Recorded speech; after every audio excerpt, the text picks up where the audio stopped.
itu sebetulnya SEA Games ini memang sejak awal, sejak Indonesia ikut pada 1977 memang penuh dengan kecurangan-kecurangan, terutama yang dilakukan oleh tuan rumah. Tuan rumah.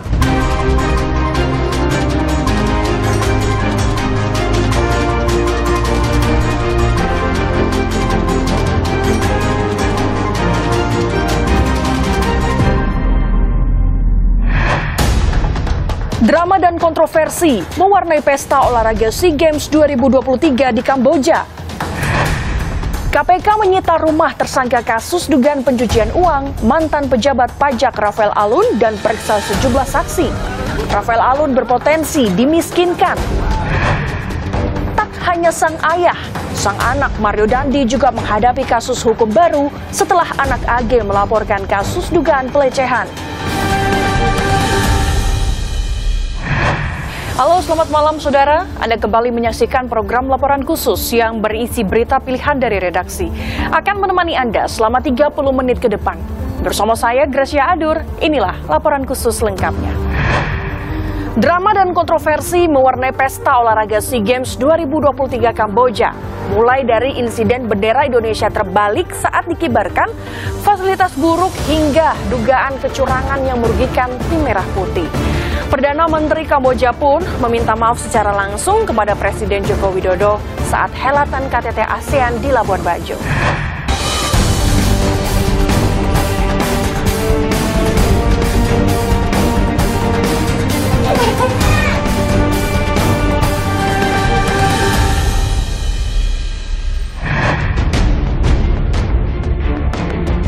Sejumlah drama dan kontroversi mewarnai pesta olahraga se-Asia Tenggara Southeast Asia Games SEA Games 2023. Kontroversi pertama bahkan dimulai sejak pre-show jelang upacara pembukaan SEA Games di Stadion Morodok Teko, Phnom Penh, Kamboja pada 5 Mei lalu. Dalam acara tersebut, bendera Indonesia yang dibawa oleh penari dikibarkan terbalik. Alih-alih merah putih, bendera yang dikibarkan justru menyerupai bendera Polandia yang notabene bukan negara di Asia Tenggara. Akibat insiden ini, warganet Indonesia menyerbu akun resmi SEA Games 2023 Kamboja. Warganet mengeluhkan hingga mencibir sikap panitia yang lalai memperhatikan warna bendera Indonesia. Komite Olimpiade Indonesia atau NOC langsung melayangkan surat keberatan kepada panitia penyelenggara SEA Games 2023 Kamboja. Pasca insiden itu, Perdana Menteri Kamboja Hun Sen meminta maaf secara langsung kepada Presiden Joko Widodo saat helatan konferensi tingkat tinggi ASEAN di Labuan Bajo pekan lalu. Di dalam pertemuan, di awal pertemuan, Perdana Menteri Hun Sen menyampaikan permintaan maaf kepada Indonesia atas insiden terbaliknya bendera Indonesia di awal acara pembukaan SEA Games. Tak hanya insiden bendera terbalik, kontroversi SEA Games 2023 di Kamboja semakin ramai dibahas ketika akun Instagram resmi Persatuan Sepak Bola Indonesia atau PSSI mengunggah potret ruang ganti pemain. Warganet mengkritik fasilitas ruangan itu, terutama kursi plastik yang dinilai tak layak untuk para pemain, pelatih, dan ofisial tim nasional Indonesia. Meski demikian, tak sedikit warganet yang berkomentar untuk memaklumi dan mengapresiasi usaha panitia penyelenggara SEA Games Kamboja.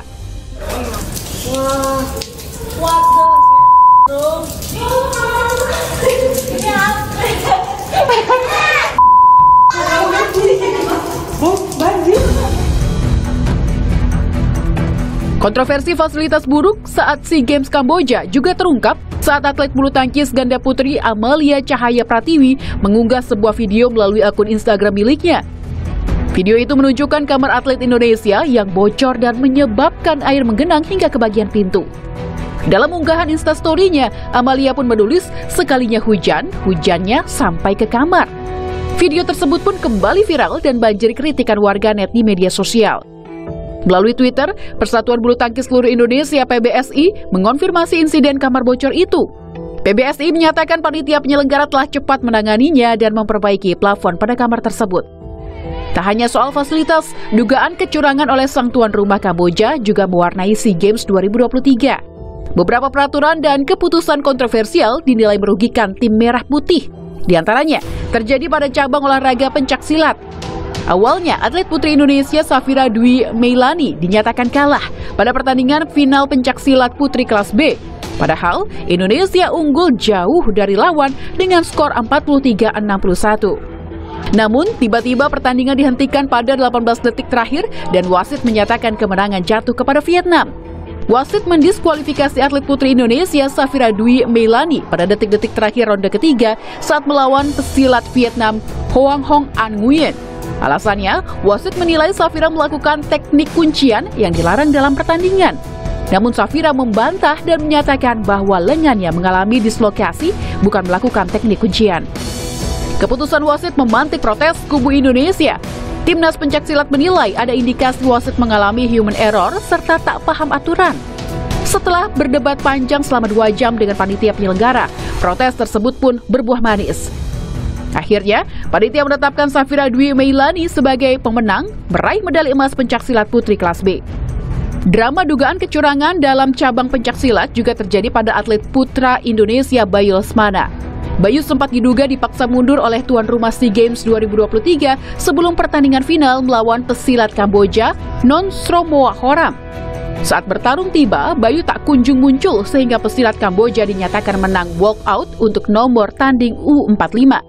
Dugaan ini muncul pasca rekan Bayu, Iedam Paramore, mengunggah rekaman video call yang memperlihatkan Bayu sesekali menyeka air mata. Dalam keterangan unggahan tersebut, ia menyebut Bayu dipaksa walk out agar medali emas jatuh ke tangan tuan rumah Kamboja.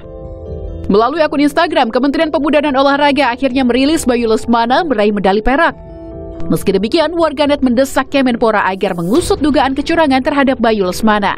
Namun, pelatih timnas pencaksilat Indro Catur Haryono menyatakan polemik tersebut sudah selesai. Ia mengungkap Indonesia, Singapura, dan Malaysia sepakat memenangkan tuan rumah Kamboja sebagai apresiasi karena bersedia mempertandingkan pencaksilat. Pertarungan kontroversial juga terjadi pada cabang olahraga bulu tangkis. Indonesia dilarang mengikuti nomor beregu campuran karena dinilai sebagai tim kuat pada cabang olahraga bulu tangkis. Sebelumnya, tuan rumah Kamboja memutuskan menambah nomor beregu campuran yang menjadi kali pertama dipertandingkan dalam ajang SEA Games. Namun, nomor ini hanya boleh diikuti oleh Kamboja, Laos, Brunei Darussalam, Timor Leste, dan Myanmar. Sementara Indonesia, Malaysia, Thailand, Singapura, dan Vietnam tak bisa ambil bagian. Indikasi kecurangan lainnya juga terjadi pada cabang olahraga elektronik e-sports nomor Valorant. Protes keras dilayangkan pelatih dan pemain Indonesia yang mendapati tim Singapura memanfaatkan celah kerusakan dalam game secara berlebihan atau bug abuse pada laga final. Pertandingan pun sempat ditunda sekitar 4 jam akibat diskusi panjang antara kedua tim, Komite Penyelenggara SEA Games Kamboja dan Federasi SEA Games. Timnas eSports Indonesia pun sempat walk out di tengah perdebatan sebelum akhirnya protes kubu Indonesia mendapat respon positif. Panitia akhirnya memutuskan menganugerahkan medali emas baik kepada Indonesia dan Singapura. Wartawan harian Kompas Dionysius Reynaldo Triwibowo yang meliput langsung gelaran SEA Games 2023 membenarkan sejumlah kontroversi fasilitas tak layak serta dugaan kecurangan selama pertandingan. Ia bercerita ada sejumlah atlet dari cabang olahraga lain yang juga mengalami kecurangan. Meski demikian, ia berpendapat publik tak serta-merta dapat menyalahkan tuan rumah, sebab beberapa wasit dan juri justru berasal dari luar Kamboja pun negara-negara di luar ASEAN. Misalnya di Wushu waktu itu ada beberapa nomor yang nomor senjata baik di putra maupun putri itu kita beberapa kali protes. Tim pelatih merasa bahwa nilai yang diberikan ke kontingen lain tuh begitu besar gitu tanpa kalau dilihat dari penampilannya agak jomplang gitu. Pada saat sistem penilaian dimulai itu sempat rusak sistemnya dan rusaknya itu pas mau menilai atlet Indonesia waktu itu. Terus ada beberapa kali kejadian ribut antara tim ofisial karate di beberapa cabang lain juga gitu protes wasit. Sementara itu, Menteri Pemuda dan Olahraga Dito Aryo Tejo menanggapi santai sejumlah drama dan cerita miring selama helatan SEA Games 2023 di Kamboja. Ia menganggap SEA Games 2023 sebatas ajang menjaga solidaritas antar negara ASEAN. Secara target prestasi, Indonesia lebih fokus pada Asian Games dan Olimpiade. Ya, namanya juga negara baru mau berkembang ya. Jadi untuk menghandle event sedemikian besar mungkin masih banyak yang harus dievaluasi. Jadi memang dari segi persiapan memang harus banyak improvement. Kita sudah mengungkapkan sejak awal itu bahwa partisipasi kita di SEA Games ini sebenarnya untuk solidaritas sesama negara Asia Tenggara. Tapi untuk dari skala prestasi ini fokus kita itu adalah di Asian Games dan Olimpiade. Kejanggalan penyelenggaraan SEA Games 2023 Kamboja juga dialami negara ASEAN lainnya. Pengamat olahraga mengungkap masyarakat perlu memaklumi kontroversi yang terjadi karena dugaan kecurangan sebelumnya pernah dilakukan negara peserta lain. Meski dinodai kontroversi, sejumlah momen inspiratif dan penuh haru turut mewarnai helatan SEA Games 2023. Kejanggalan penyelenggaraan SEA Games 2023 yang menuai kontroversi juga dialami negara-negara ASEAN lainnya. Salah satunya Thailand yang memboikot cabang olahraga Kun Khmer dengan tidak menurunkan perwakilan sama sekali. Kun Khmer adalah bela diri khas Kamboja, namun negara Gajah Putih menilai peraturan Kun Khmer sama dengan Muay Thai. Seruan boikot ini bahkan sudah disuarakan Thailand sejak awal tahun lalu. Sementara itu, pemandangan tak biasa terjadi di cabang olahraga basket saat Kamboja gunakan 8 pemain naturalisasi asal Amerika Serikat di sektor putra 5 lawan 5. Hasilnya, mereka cetak sejarah mengalahkan Filipina di fase grup. Pengamat olahraga Anton Sanjoyo berpendapat masyarakat Indonesia perlu memaklumi sejumlah kontroversi yang terjadi selama penyelenggaraan SEA Games 2023 di Kamboja. Tak hanya karena pendapatan negara Kamboja yang masih di bawah Indonesia sehingga berdampak pada fasilitas, tetapi juga pada dugaan kecurangan yang sebenarnya pernah dilakukan oleh negara-negara peserta SEA Games lainnya, termasuk Indonesia.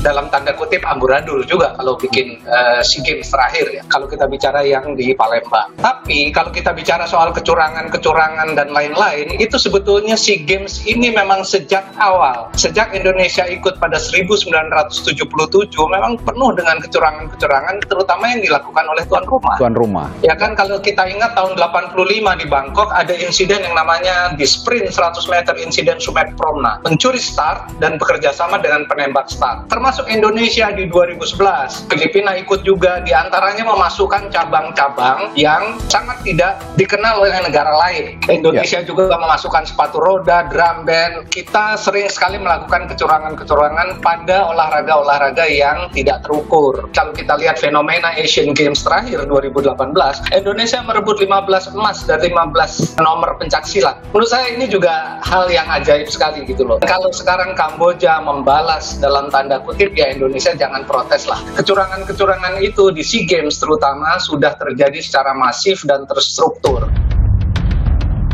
Senada dengan Anton, wartawan harian Kompas Dionysius Reynaldo Triwibowo juga mengapresiasi tuan rumah Kamboja. Dinilai telah berupaya maksimal menyelenggarakan SEA Games pertama kalinya di tanah Khmer tersebut. Selain itu, animo masyarakat Kamboja sangat antusias dan sportif meski bukan tim nasional Kamboja yang memenangkan pertandingan.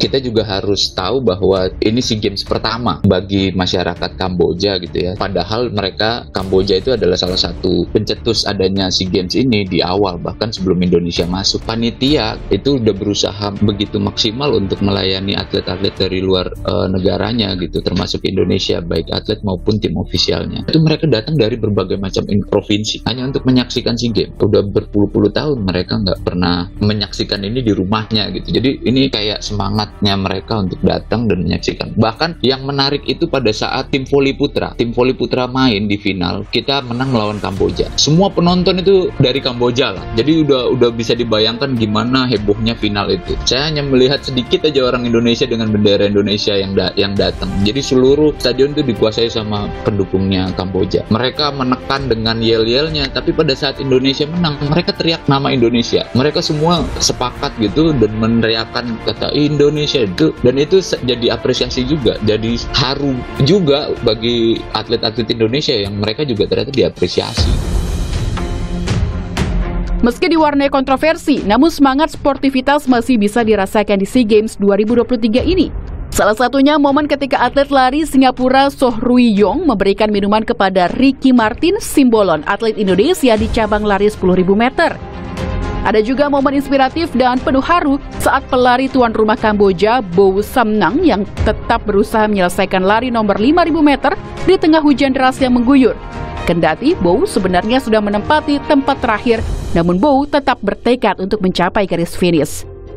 Momen haru juga dirasakan atlet timnas basket putri Indonesia yang menorehkan sejarah untuk pertama kalinya menyabet medali emas di SEA Games saat mengalahkan Singapura dengan skor 86-93. Begitu juga di cabang hoki indoor, timnas Indonesia juga untuk pertama kalinya meraih emas di perhelatan olahraga SEA Games. SEA Games 2023 di Kamboja telah berlangsung sejak 5 Mei lalu dan akan ditutup tanggal 17 Mei mendatang. Sorotan lainnya, Saudara, KPK menyita rumah tersangka kasus dugaan tindak pidana pencucian uang mantan pejabat pajak Rafael Alun. Rafael Alun berpotensi dimiskinkan. Rumah yang dibeli dari Grace Tahir, putri salah satu orang terkaya di Indonesia, diduga berasal gratifikasi. KPK pun telah memeriksa Grace sebagai saksi dan 3 saksi lainnya terkait jual beli aset yang dilakukan Rafael Alun.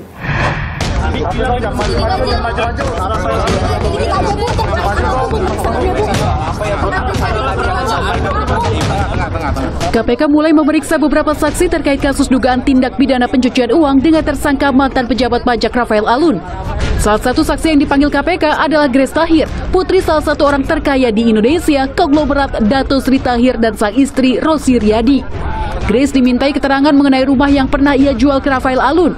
KPK curiga uang yang digunakan Rafael untuk membeli rumah tersebut berasal dari gratifikasi. Terkait dengan pemeriksaan saudara JT ya, JT itu memang terkait di perkaranya Pak RAT. Jadi itu masih kita sedang menelusuri perkaranya TPPU. Jadi ada terkait dengan masalah aliran dana dan lain-lainnya gitu ya, seperti itu. Apakah terkait soal gratifikasinya ya Pak? Ya? Bukan soal tersangka gratifikasinya. Oh enggak, beliau masih saudara JT itu saksi. KPK telah menyita rumah Rafael Alun yang dibeli dari Grace Tahir buntut pengusutan dugaan tindak pidana pencucian uang. Namun, KPK belum membeberkan nilai rumah yang disita tim penyidik dan apakah aset itu terlampir dalam LHKPN Rafael Alun. Dilansir dari Kompas.com, Ali Friki menegaskan, objek jual beli rumah dimaksud informasi yang kami peroleh saat ini sudah dilakukan penyitaan oleh tim penyidik. Selain Grace Tahir, KPK juga memeriksa 3 saksi lain terkait jual beli aset yang dilakukan Rafael Alun. KPK telah menetapkan Rafael Alun Trisambodo sebagai tersangka kasus dugaan tindak pencucian uang TPPU. Maret 2023 lalu, KPK juga telah menetapkan Rafael Alun sebagai tersangka kasus dugaan gratifikasi. Rafael Alun pun langsung ditahan dan mengenakan rompi oranye KPK. Tadi terkait dengan RAT, jadi betul ya sudah naik ke TPPU. Tentu kalau kita melihat dari TPPU itu kan di sana jelas kami nanti akan membuktikan adanya unsur menempatkan, mengalihkan, membelanjakan, menyembunyikan hasil dari tindak pidana korupsi, karena predicate crime yang bisa kemudian KPK lakukan proses penyidikannya adalah korupsi, yaitu bisa suap, bisa gratifikasi, kan begitu ya. Nah, untuk perkara RAT ini kan sudah kami umumkan dia sebagai tersangka gratifikasi. Nah, dari sanalah nanti kami akan telusuri lebih lanjut.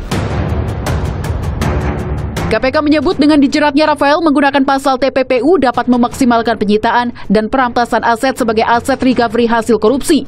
Rafael Alun pun berpotensi dimiskinkan. Penerapan tindak pidana TPPU ini menjadi penting karena sesungguhnya dengan TPPU maka kita akan dapat meningkatkan aset recovery dan dapat juga meningkatkan pendapatan keuangan negara. Karena pada prinsipnya banyak orang tidak takut dengan lamanya dia dihukum, tapi para koruptor itu sangat takut apabila dia dimiskinkan. KPK pun mengendus dugaan perusahaan cangkang yang didaftarkan Rafael di luar negeri hingga aset uang digital atau cryptocurrency. Tak hanya fokus pada aset Rafael yang terdaftar secara sah, penyidik KPK juga melacak harta Rafael yang disamarkan menggunakan nama keluarga dan rekan-rekannya. KPK pun telah mencegah istri Rafael Erni Torondek dan 2 anaknya untuk berpergian ke luar negeri sejak 13 April lalu hingga Oktober mendatang. Tak hanya sang ayah, sang anak Mario Dandi pun harus bersiap menjalani proses pengadilan atas kasus penganiayaan berat terhadap korban anak David Ozora. Mario Dandi juga menghadapi kasus hukum baru setelah anak AG melaporkan Mario atas dugaan pelecehan. Sementara itu, anak Rafael Alun, Mario Dandi, harus bersiap menjalani proses pengadilan atas kasus penganiayaan berat terhadap korban anak David Ozora. Kejaksaan Tinggi DKI Jakarta telah menerima kembali berkas perkara Mario Dandi dan Sean Lucas dari penyidik Polda Metro Jaya Rabu pekan lalu. Selanjutnya, jaksa penuntut umum akan meneliti apakah berkas tersebut telah lengkap atau tidak. Jika dinyatakan lengkap, maka Mario dan Sean akan segera disidang akhir Mei atau awal Juni mendatang. Setali 3 uang dengan sang ayah, Mario Dandi juga tengah menghadapi masalah hukum baru setelah penasihat hukum anak AG melaporkan Mario atas tindakan pencabulan terhadap AG yang masih di bawah umur. Intinya laporan kami sudah diterima dan akan ditindaklanjuti segera oleh pihak kepolisian Polda Metro Jaya. Ada bukti nggak sih Pak? Buktinya pertama kami ajukan ada 8 bukti, tapi sementara yang baru diterima tadi ada 4 lagi nanti kami susulkan saat berita acara klarifikasi atau pemeriksaan pertama dari pelapor. Pelaporan pencabulan terhadap anak itu sudah jelas merupakan tindak pidana. Jadi siapapun yang berhubungan badan baik mau sama mau atau memang dipaksa itu merupakan tindak pidana. Statutory rape atau pemerkosaan statutory adalah hubungan seksual yang dilakukan orang dewasa dengan anak dalam rentang usia 14 hingga 18 tahun sehingga dapat dijerat pidana tanpa melihat hubungan didasarkan rasa suka sama suka atau dengan persetujuan kedua belah pihak. Pasalnya, anak dengan rentang usia tersebut dinilai di bawah umur, belum memiliki pengalaman dan mudah dieksploitasi. Berdasarkan Undang-Undang Perlindungan Anak, pelaku statutory rape terencana hukuman maksimal 15 tahun penjara. Informasi tadi sekaligus menutup perjumpaan kita. Saya Gracia Adur, pamit undur diri. Sampai jumpa.